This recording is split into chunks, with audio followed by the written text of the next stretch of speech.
class, and for people who are new to Bok Jinpa, it's important not to read ahead in the readings.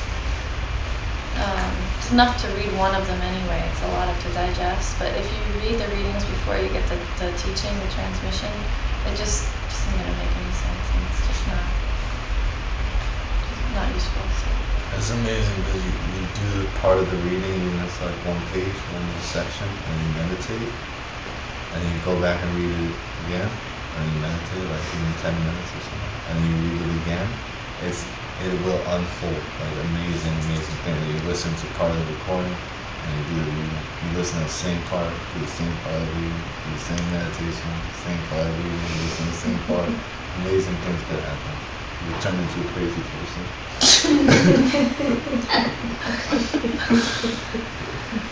Talking from experience.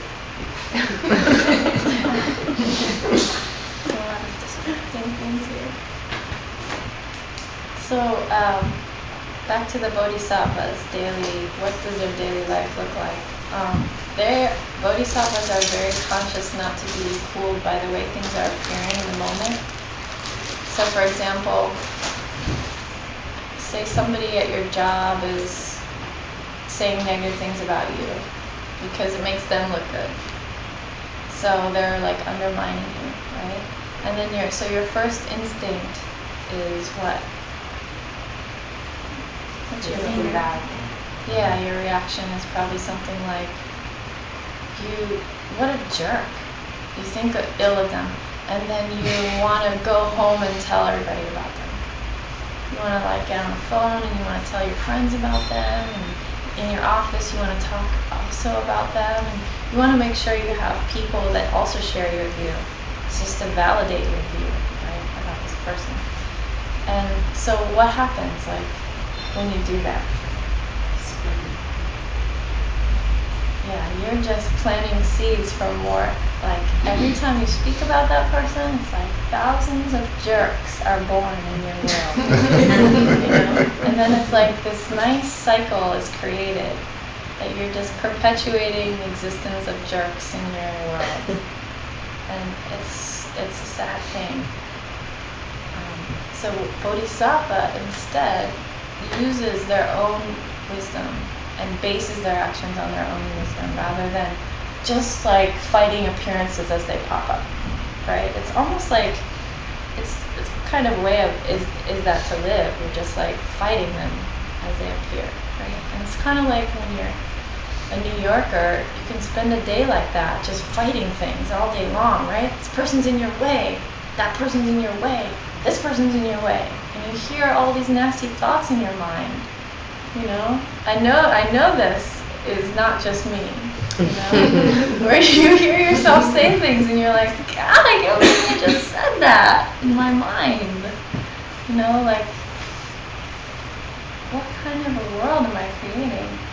So, if you understand wisdom, then you know that the only way to get rid of that jerk in your office is how?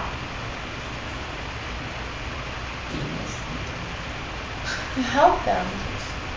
You have to. You have no choice. It's the only way. It's the only way to get rid of them. It's the only way to change the appearance. And you understand, and we talked about this in Bok Jinpa too, that every moment has nothing to do with the previous moment. The moment that we're in right now has nothing to do with the moment that came before it. So this person that is acting this way towards you has nothing to do with the previous moment.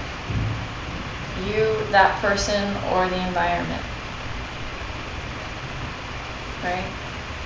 And that's actually an amazing, beautiful way to live. If you have that understanding, if you put that understanding in your heart and you act in the world with that understanding, it means that everything is possible in the next moment. It's just everything starts to open up. Everything's possible. And there's a word for that, deciding not to react in the moment to what is appearing. It's called sinsam in Tibetan. It's T-S-I-N, T-S-A-M. It's 3 words. Sinsam, it means holding the line. Holding the line. That's what our lamas call it. I'm not sure if that's the direct translation. And when we took this class, our lamas talked about how Sinsam is especially important for Tantra, but also for a lama, if you have a lama. And, you know, when you decide to take on a lama, you should spend time investigating who's going to be your lama, right? You should take time and you should check it out, and you should spend time with them, and you should hear teachings from them, and you should see if they're acting in accordance with the teachings, and if they have scriptural knowledge and all these things, right? And then when you decide that they are your lama, and you ask them formally, you make a request, then in that moment everything should switch, and you should just surrender completely to them. You know, there should be no holding back at that point. And it's easy when you get close to a lama, when you get close to a teacher and you spend a lot of time with them, to see them as ordinary. And why is that? And the reason that is because you have more opportunities when you're close with someone to screw up and to not use wisdom. And every time you interact with a lama in an ordinary way, they become more and more ordinary. Every time you think of them with emptiness, with wisdom, every time you understand their nature, that they're coming from no other place than how you treated others in the past, and you speak to them with that knowledge, then you're creating a perfect lama. You know, even if you see that lama self-existently holy, you're gonna fail. You know? Like, even if you have this, if you put them up on a pedestal and you think like high thoughts of them, if you're doing it with ignorance, you will suffer. They'll disappoint you. You're losing them with every word and every thought that comes from ignorance. And it's a hard thing, but you have to understand that you make your lama, you create your lama. So every time you talk to them like they're your friend, they just stay your friend, and they can't help you. And every time you serve them, and you serve them with wisdom, then you're opening the doors to your own path. You know, it's actually a beautiful practice. It's like a symbiotic relationship gets created once you take on a lama. And if you're thinking of them with correct view, it's like teaching to pour out of their mouth. They can't even stop it. It's like the lineage pours through them to you. It's this beautiful, beautiful thing that happens, this magic that occurs in the relationship between you and them. Sometimes they're not even aware of the things that they say and the way that they impact you. You know? But if you're not holding that view, then doors get shut and more obstacles pop up in your life. I've seen a lot of really, sad examples of that. But it can be a beautiful thing. You just have to decide how you want to see them, and then you create it. And, Lama James Lozette, never, not one single, and I think for any three of us who did this course with them, never disappointed us, ever. And it's because one of the first things that they taught us and that they held on our heads for the entire course of our time knowing them is that the Lama is 100% empty. That the emptiness of the Lama is your ticket to a guide that will pull you from your suffering life all the way to completing life.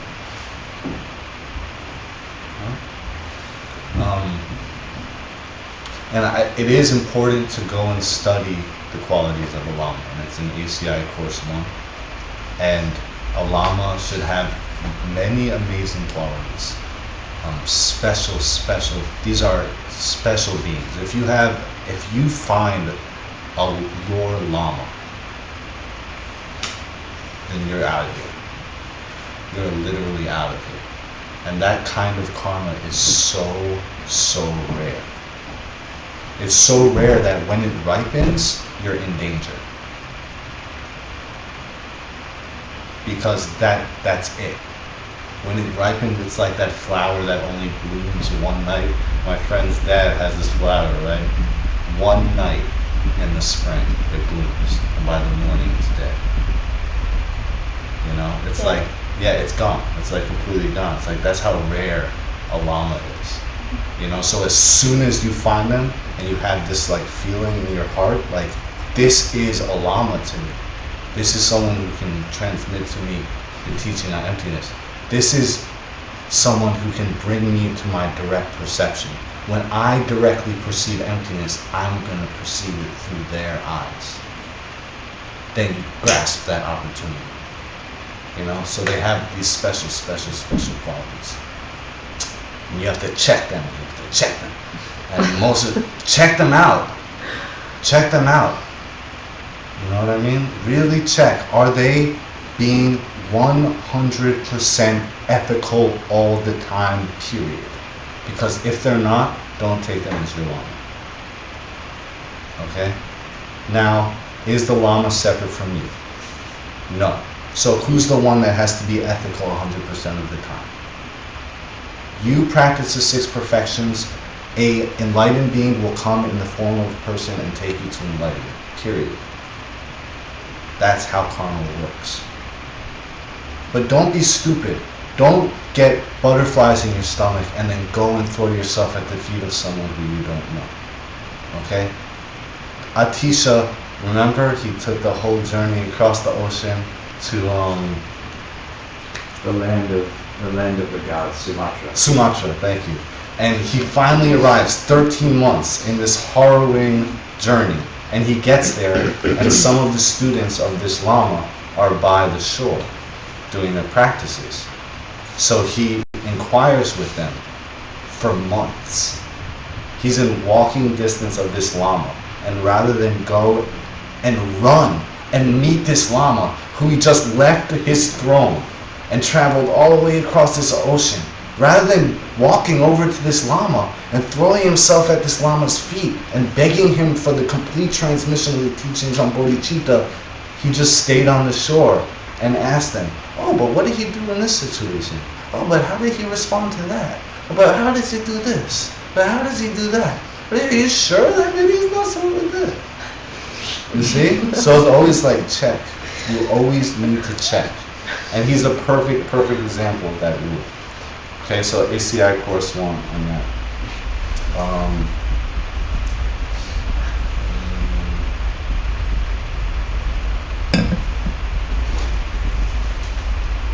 And to quote Lama James, as long as you understand where they're coming from, you will never fail. When you think they have qualities of their own, you will always fail.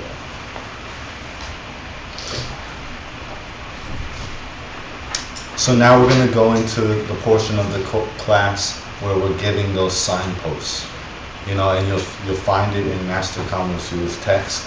And what have you guys been thinking of this text? Has anybody been doing the readings at all? Anybody? Yes? It's crazy, right? Is it crazy? Chirp. If you're not doing the readings, basically you're a loser, because first of all, it's historical that we have this translation. It's literally history in the making, all right? This book was written down so that realizations would ripen in Tibet. So the fact that Atisha was able to come into Tibet, right, and help to develop the 3 principal path teachings after Master Kamashu is because these seeds were planted. Okay? Then eventually some practitioners thought, you know what? Maybe bodhicitta isn't that important as Master Kamashu said. I'm going to go into these higher practices where I visualize crazy deities and just try to make myself feel really good. And that's why Atisha had to come into Tibet, because misunderstanding was starting to happen. But this text was written so that the teachings would take root, and now we have it. And then to actually have it in your hands, and to have the transmission, and then to not study and look at the words, you're a loser. You know what I mean? Yeah. And, you know, it's a code. It's a code. You're getting the transmission. It unlocks the code a bit. But it's not something you just blast through it and you're going to get it. Every single word. This was written by an enlightened being, in my opinion. You know? Like, every single word is magic. You know? So if you're not seeing it as magic, then you need to sit there and be like, why am I not seeing this as magic? Go out, help somebody, and then come back and read it again. And see if a little more of it comes out for you, you know? Yeah.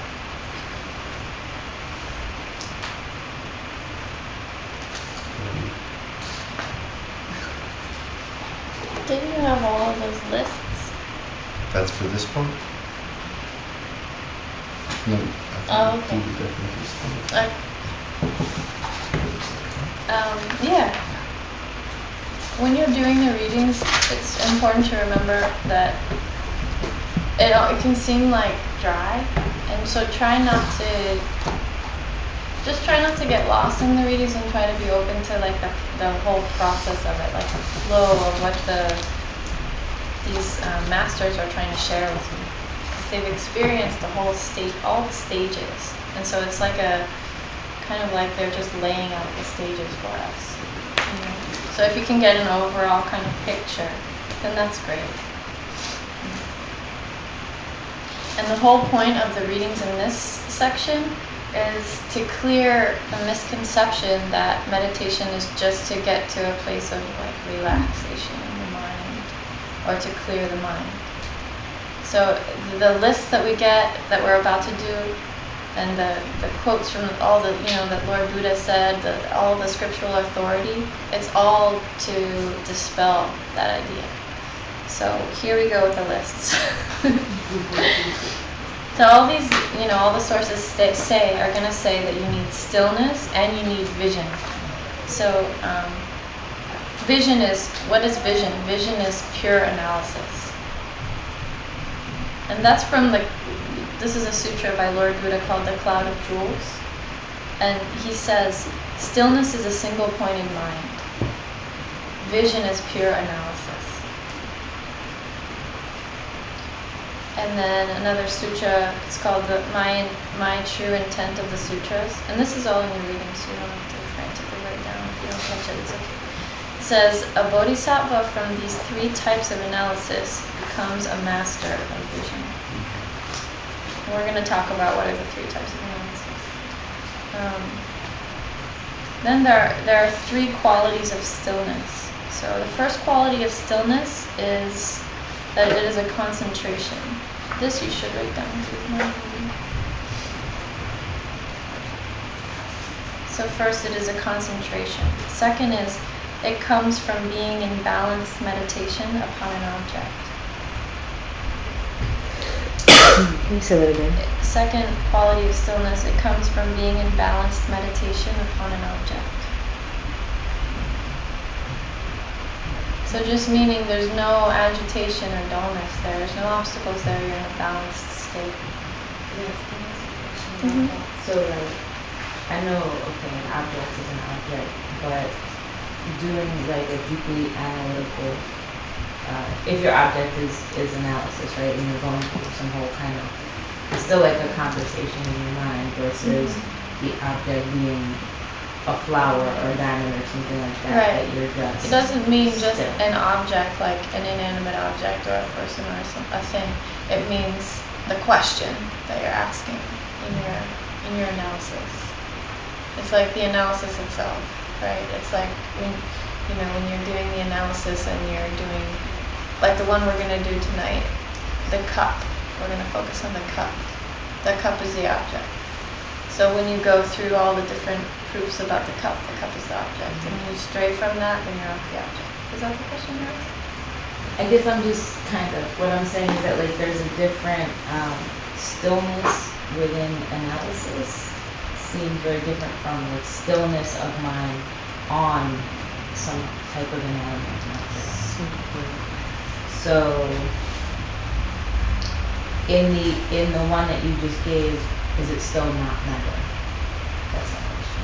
What type of meditation are you doing? Or I think follow along, because Okay. one issue that you're touching on is whether or not an object, like an image that you bring up in meditation, is necessarily single point, you know. And the answer would be it isn't necessarily a single pointed object, because without analysis, you don't even know the object you're looking at. Like, let's say you're looking at a diamond. Is it the lines of it that you're looking at? Is it the carbon? You know, is it that it's made of carbon? Like, what about a diamond are you looking at? You see, so because it's ambiguous, it's therefore not single pointed. And if it's not single pointed, you can't be still on it. Without being still on it, then you can't go deeply into it. You see, so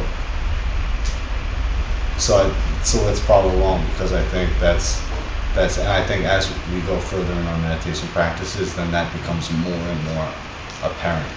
The things that we usually think we're being single pointed aren't. There's all these strings and concepts that are there that we're not necessarily recognizing single point. I think what you're asking has to do with what we talked about in Bok Jinpa II, with the difference between like what the Tibetan kind of school of meditation would consider single-pointed concentration, and then the Indian school. So like in the Tibetan school, when you're doing what Master Karmapa calls the wisdom of contemplation, which is you're asking all these questions and you're debating in your mind and you're analyzing, and you're on the object and you're not thinking about breakfast, then you're in stillness, you know. But you're not in stillness, but you have single pointed concentration there, you know. But then in the Indian system, it's like until you reach what they call jogom, or you know, you have a realization, like this visceral feeling, and you hold it. That the jogom, holding the jogom, is considered stillness. And when you're holding the jogom in a single pointed concentration, that's stillness, and that's the Indian system. So it's kind of like two ways of looking at it. Does that make sense, what I just said? Yes. Alright. So are we on the third quality of stillness? Yeah, that's not the third. So the third is it is imbued with extraordinary bliss of fluidity. It is imbued with extraordinary bliss of fluidity. Which just means that once you get there, it'll be easy to maintain. It's hard to get there, but once you get there, you can maintain. So then there's 3 qualities of vision. And this is from the Sarah May textbook, Sarah May Monastery textbooks. One is, vision is based upon a platform of stillness.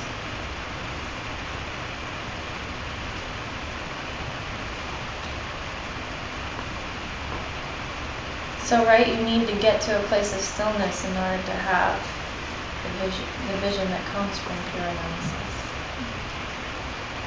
2 is it's born from wisdom of analysis.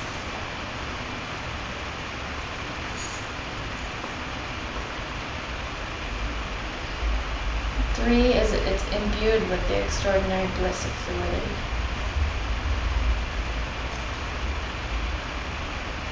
You said 3 again? Just like the last 3. It's imbued with extraordinary bliss of fluidity.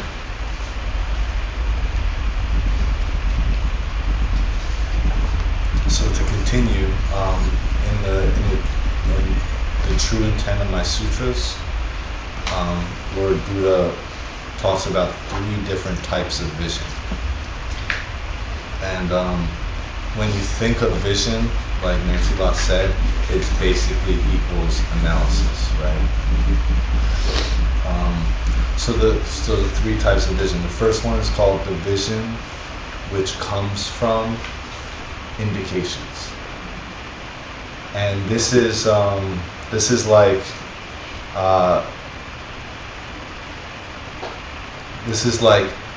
you have the understanding of emptiness that you already have, and you bring it up.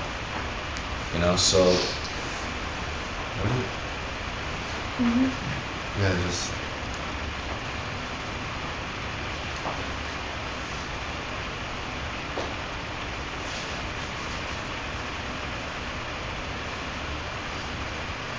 because so it's not in this part, but I guess it's important to say that in order to have the vision that comes from indication, you already would have had to reach stillness.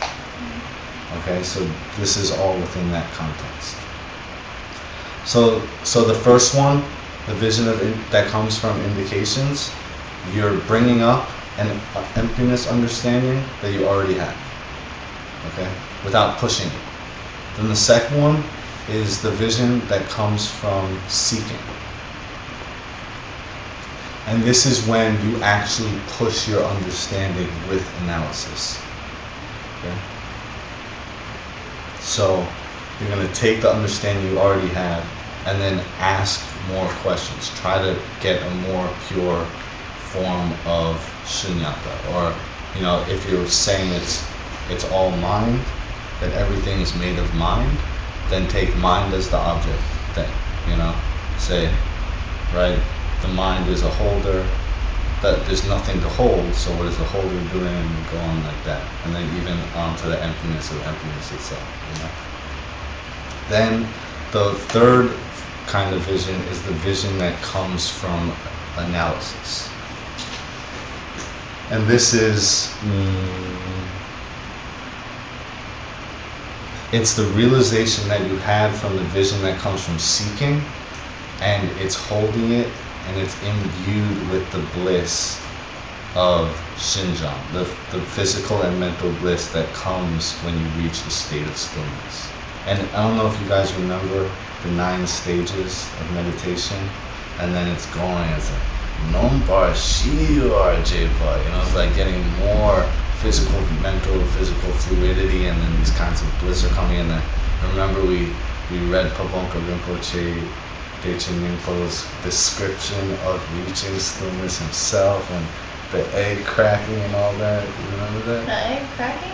Like the warm feeling that came down. That's You know? lovely. No, you did. Yeah. Anyway.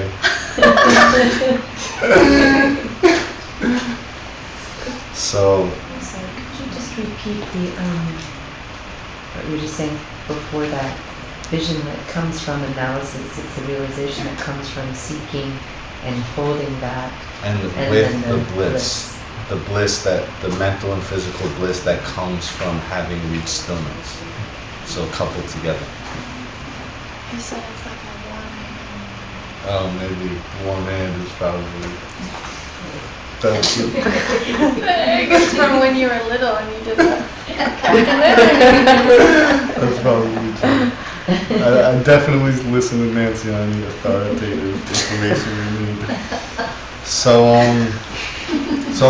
I was trying, you know, can I use someone's binder? Because I'm going to use it for the example. So this is kind of like what we were talking about earlier. So the vision that comes from indications, right? So indications is like what points you in the direction of recognizing an object, you know what I mean? So it's like the line, the curve, the light, the color, the shape, all these different things. And you see the indications and then you have something. So, and that's, so as a practitioner who's already has a meditation practice, who's already used analytical meditation to reach some kind of understanding about wisdom, right? Then, and when you reach stillness and you have an object in front of you, then kind of automatically, then there's some initial emptiness understanding there, right? And that's the vision that comes from indication. So, like we said before, then, a folder. I'm gonna say this is my Bok Jinpa III folder now, right? So it's a working thing, right? It's a functioning thing. It's a cause thing, right? It's a cause. It's a changing thing. That which changes instant to instant, right? It's produced by its own specific causes and conditions, right? So it's a changing thing. So what I always thought was there is not. And what is there is an absence of an unchanging quality to the folder. Okay, so that's me. That's the emptiness understanding I have right now, right? Ground level, the vision that comes from indications, right? There it is in front of you. And then you kind of go further, say, but does everyone see it the same way? So now we're moving into the vision that comes from seeking, right? But does everyone see it the same way? It's like, some people think it's holy. Some people think it's sacrilegious. Some people can read it. Some people can't read it. I think it's a book. And to a dog, it's a rectangular chew toy. Right? So not everyone sees it the same way. So it's not random that I'm seeing it this way. It's coming from causes. Right? So then you say, so you're getting like closer. Now you're starting to seek, right? Say, so why am I seeing this rectangular chew toy as my holy Bok Jinpa III book? Right? And you say, this is all obviously in stillness, in meditation. Say, is it the binder that makes it my Bok Jinpa III folder? Well, let me see. I guess if it was, then I could, it's going to be hard. I could take the binder away, and the binder itself would be my Bok Jinpa III folder. So it's not the binder. So is it the readings that make it my Bok Jinpa III folder? Or if I have the readings by themselves, that's not really my Bok Jinpa III folder. So, but is it the label? Is it this cover sheet that makes my Bok Jinpa III folder? Well, it's not the cover sheet by itself that makes the Bok Jinpa III folder. Right? It's all of the parts put together. Oh, so it's all of them put together. Yeah. Oh.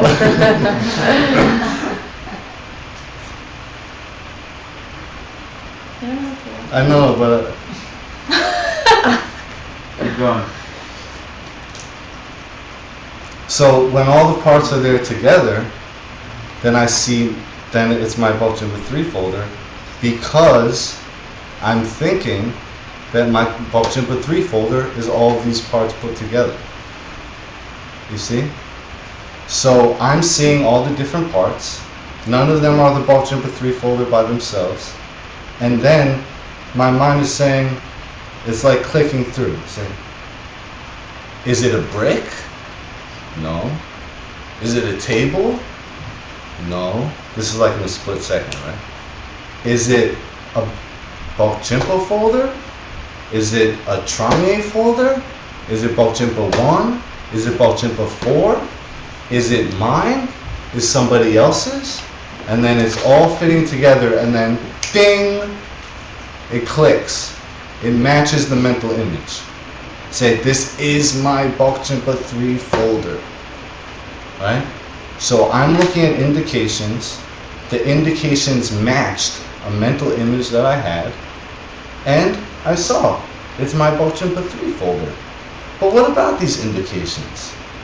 Like, for example, the cover sheet. Is it the first half of the cover sheet?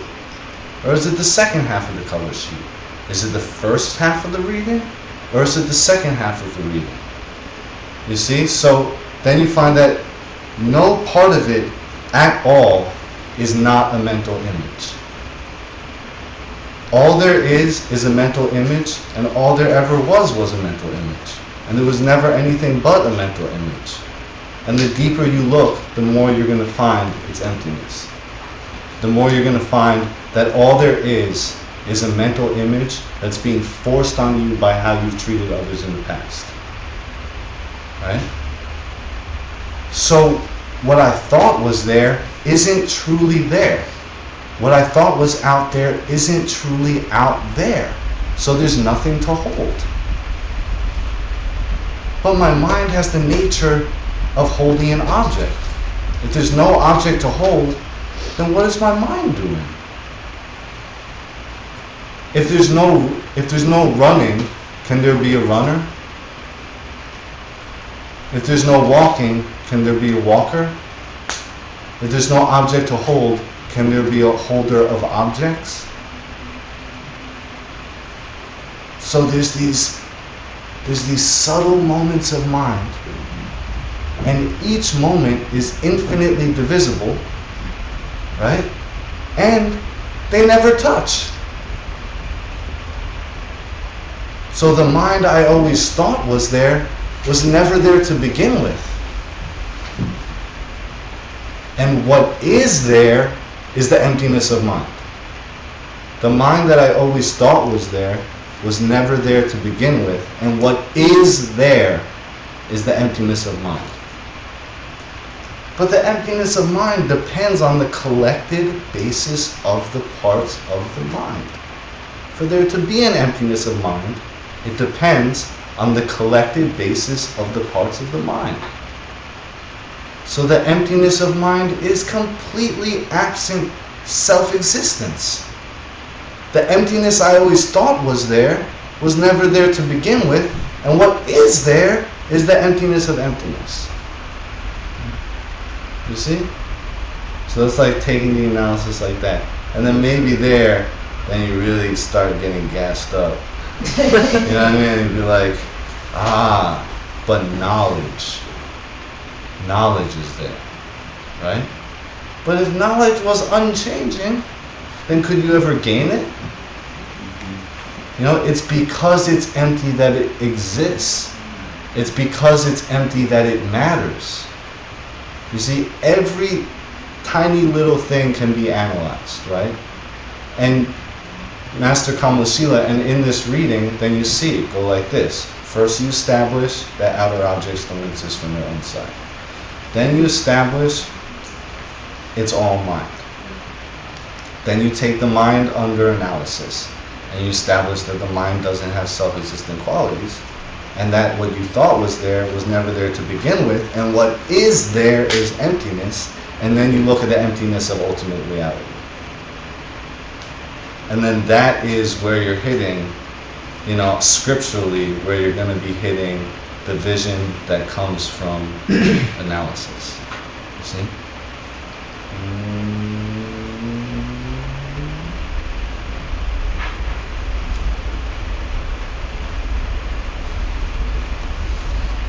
Then another part of the reading, you get Arya Asanga talking about the three visions in completely different terms. He like mixes them up. And then Lama James makes a really good point, okay? And he says, one of my favorite things about these teachings is that they're totally empty. It's all just labels. And constantly throughout the scriptures, you're going to find them emphasizing that it's just labels by giving you 20 different approaches to the same practice. You see? So that it depends on the individual practitioner which practice is most well suited to their personal disposition. You see? So I think that's a good point. That's it. Thanks, sorry. Thank you. Shake out your legs a little bit and then find a comfortable seat after that.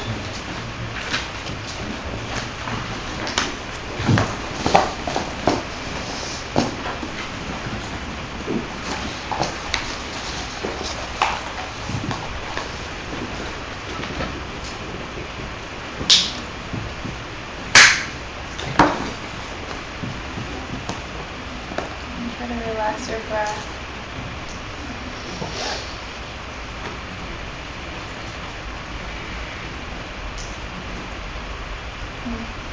Picture a cup in your mind.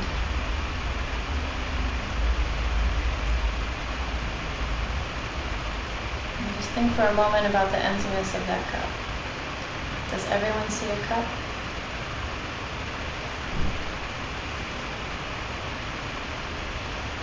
Is there any label cup coming from its own side?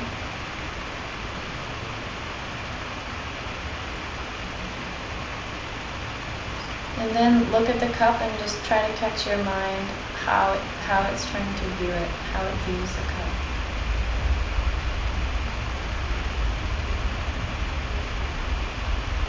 And how you think it's a solid cup that you can hold, that you can pick up, that you can put liquid into, that you can drink from. That's automatic.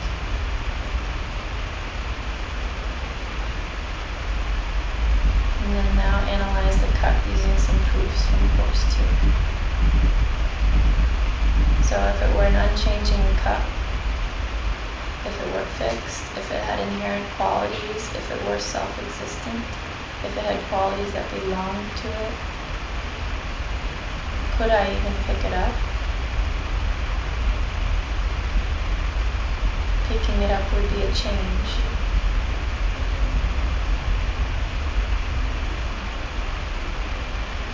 Okay, then it's a changing cup. Well, when does the first moment of the empty cup touch the next moment of full cup?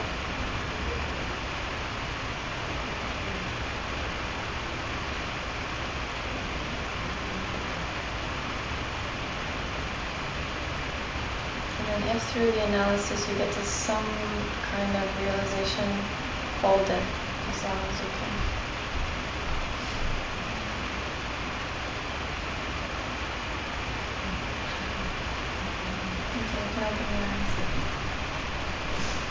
So obviously we're speeding through that meditation, but you can spend a long time on it and just use the proofs, that we've gone through before.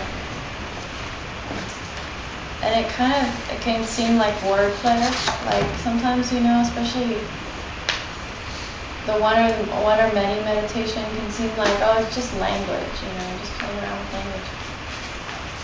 But take your time, slow down your mind and really look. It's actually really profound.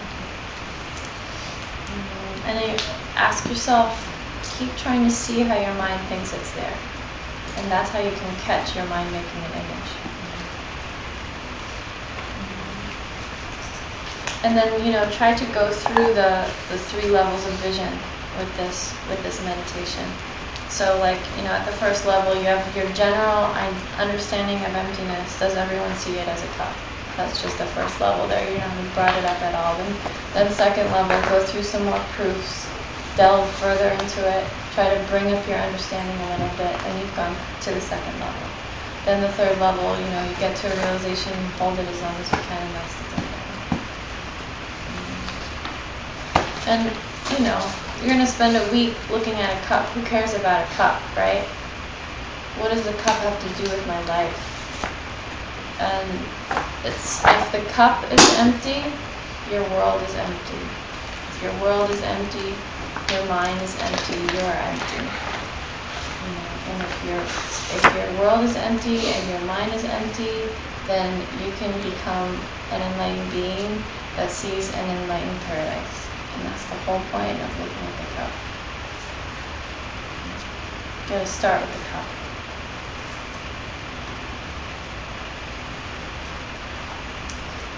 So Master Kamal-Shila is saying that we're seeing indications, right? We're seeing indications and then our mind is lassoing them together and we're putting together these indications, but then we end up saying that the qualities, thinking of them as qualities that belong to the object. You see? When there is no object.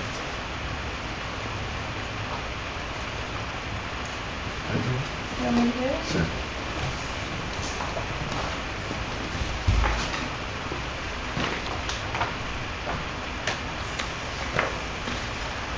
Like that? Yeah. And like that? Yeah. Yeah. Okay, so these are 2 separate things, right? They're 2 separate objects. They're 2 separate sets of indications. Don't you?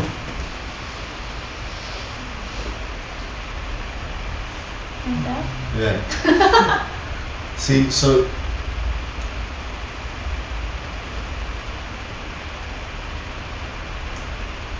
they were separate, right?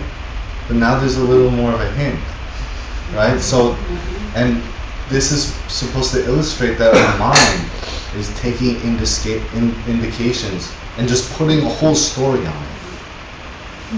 These are two completely separate things. But our mind makes them one thing. They're both a cup. One's from the top, one's from the side. It's obvious. Or in the recording, Teddy was like, "It's a briefcase in a circle." He still sees two. I know a lot of questions. Yeah. So I have this, like seed of doubt about this. It's like a burning question that I've been meaning to ask. When it comes to inanimate objects like a cup or a pen or the folder, what about the intention? Like somebody, Teddy made the binder to be everybody's Bok Jinpa III binders. Somebody, said we're gonna have a factory and we're gonna make new pens so that people can write with them. So where I always get stuck on wondering like what role does intentionality play, because when you talk about the emptiness of a person versus the emptiness of the pen, I'm like, well, but somebody did make this pen. You mean their intentions or your intentions? Their intentions. That are Like this separate pen from you. didn't sprout from the ground, right? Uh-huh. Someone was like, I'm gonna make a pen. Yeah. So I have the karma to see it that way. Because they decided to No, separately, completely separately, but still separately. This pen came from a pen factory, right?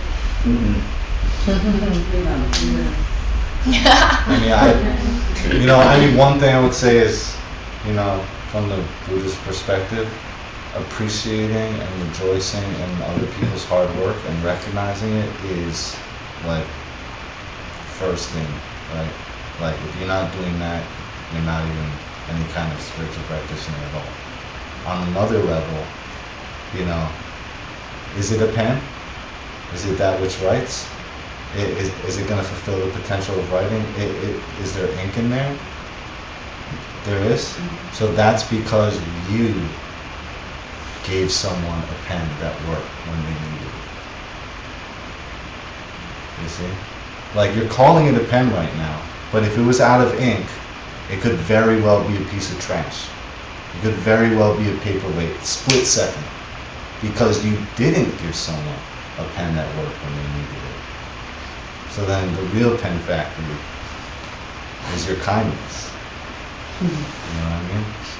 And the story that it's a pen on its own, separate from how you've treated others in the past, it's just a story, and you can't ever prove that it's true because you don't even know if it's still a pen until you put it on the paper and see if it still writes.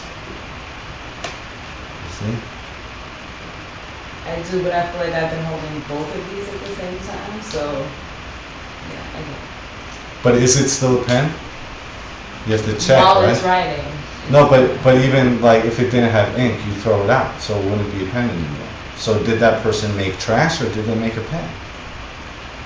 Like are they in a trash factory or are they in a pen factory? So it's both, right? It's both or it's neither or whatever. So it depends on your karma, which one is true for you. And yet, obviously, if someone's working hard, recognize what they're doing. Show them some appreciation. You know what I mean? But some conceptual thing, they're doing it, I'm not recognizing. Do something if you really want to recognize. Send the pen factory people a bonus or something. I don't know. The fact that you have a story about the pen factory, and the fact that you have a story that it is a pen makes you a human. And the fact that you've never seen a dog write with a pen is proof that there's no penness. Because if there was penness, the dog would pick it up and write it. It would be coming from the pen and not your story. I also have that story. It's a good story.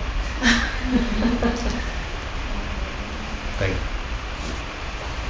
You done with your part? Yeah, that was good. So, well, the last thing is to go over the preliminaries, which we do in every class. So this preliminary that is the third one.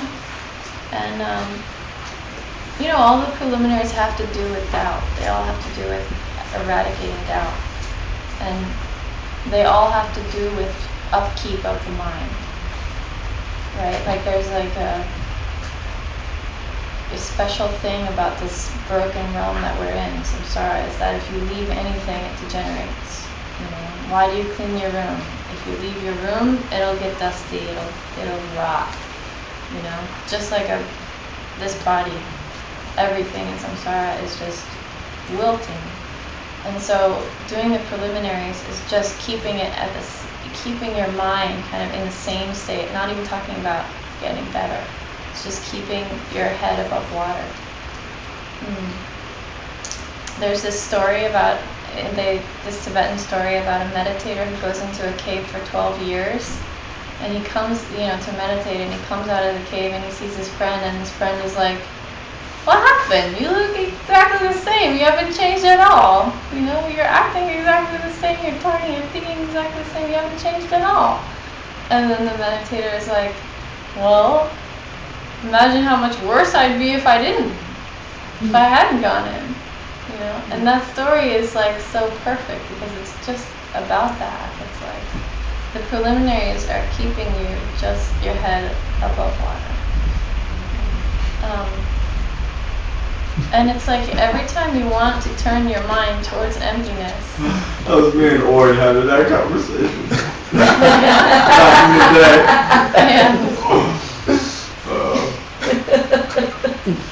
Every time you want to do an analysis, every time you want to turn your mind towards emptiness, you have to do the preliminaries first in order to get yourself ready to be fit enough. So the third preliminary is refuge, going for refuge. And this is like you're setting a clear intention, you're keeping your mind on the goal. And you need to do that in order to not have a half-assed meditation. And if you do have a half-assed meditation, you're planting seeds to have more half-assed meditations. And you can spend 20 years having half-assed meditations and it would just be a really sad waste of time. So one type of refuge is the one we did in the very beginning of class, surrendering to the Lama. Classically, refuge means placing your mind on emptiness and karma, understanding emptiness and karma.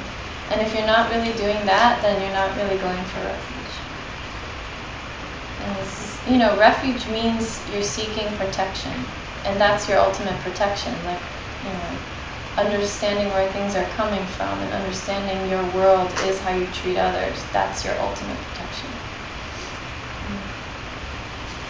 So there's lots of different ways of going for refuge, and it has to be something like experiential, and it should be something that you keep refreshing. It shouldn't be anything that's just words in your mind. And if you ever get to the point where it feels that way, then you need to bring up another method. You need to make it some way of counteracting whatever state of mind you're in at the moment. So here we're going to give you 3 types as examples of that. One is if your mind is racing, like say, you're thinking, I have to do this and this and this today, and you just can't stop thinking about that, then you should go over the 3 types of suffering.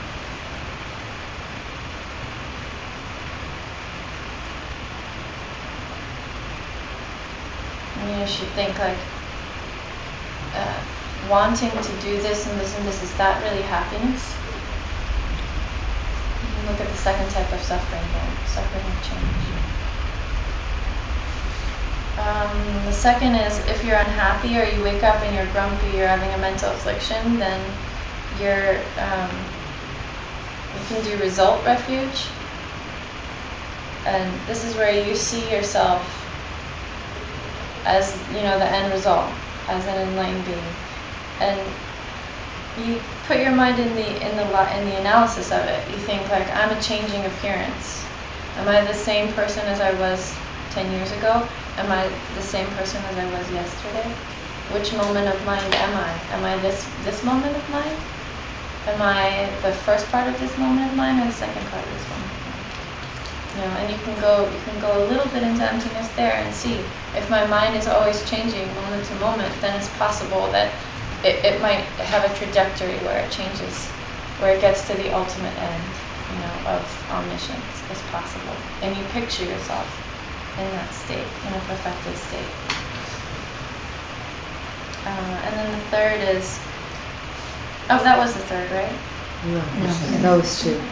Okay, so the third is if you're having a mental affliction about something that happened and you're obsessing about it, like say somebody said something mean to you, can't stop thinking about it, then go through the emptiness of that problem. You know, and the Mahamudra meditation is great for that.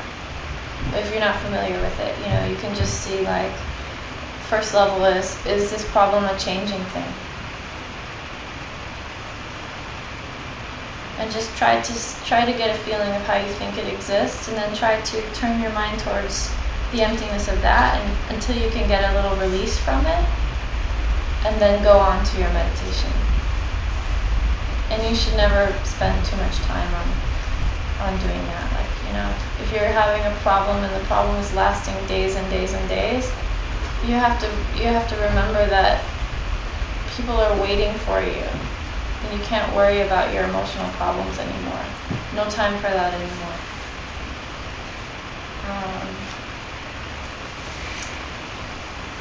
I think that's it. I'm supposed to go over a homework question. Okay. This is a homework question, it's a homework 3. What is meant by the places of spontaneous peace? So this is talking about the peace where there's no elaboration, where there's nothing in the object that you're seeing as separate from you.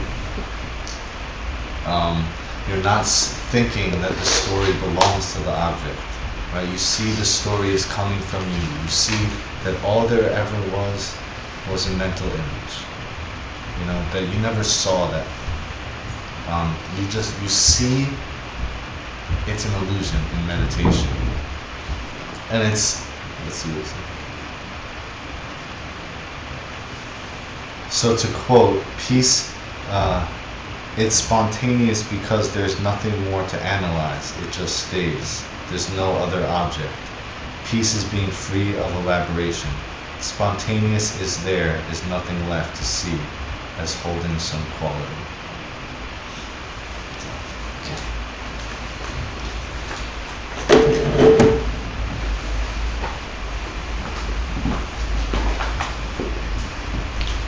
Sashi.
Thank you.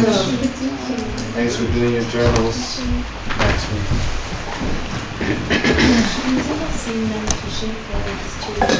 No.